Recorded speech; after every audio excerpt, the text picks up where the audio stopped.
तरीके से आज क्रिकेट को शामिल किया गया है ओलंपिक गेम्स के पहली बार, कैसे रिएक्ट करेंगे आप being a cricket fan yourself, कैसे कहेंगे? मुझे बहुत खुशी हुई है।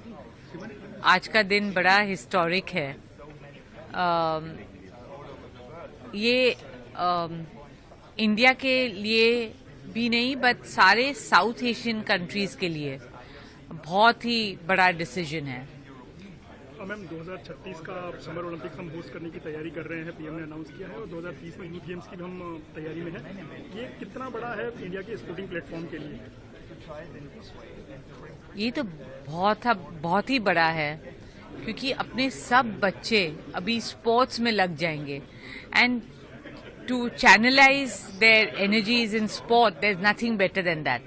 और मैं हमेशा बोलती हूँ कि बच्चे जितना क्लासरूम्स में सीखते हैं इतना ही स्पोर्ट्स ग्राउंड्स में सीखते हैं। तो फॉर मी आई थिंक ये बहुत ही बड़ा डिसीजन है। फिलहाल LA 28 के लिए आया है क्रिकेट, लेकिन 2032 में ब्रिस्बेन, उसके बाद के लिए भी क्रिकेट होना चाहिए ओलंपिक में? अभी तो इलेक्ट हो गया ना एज अ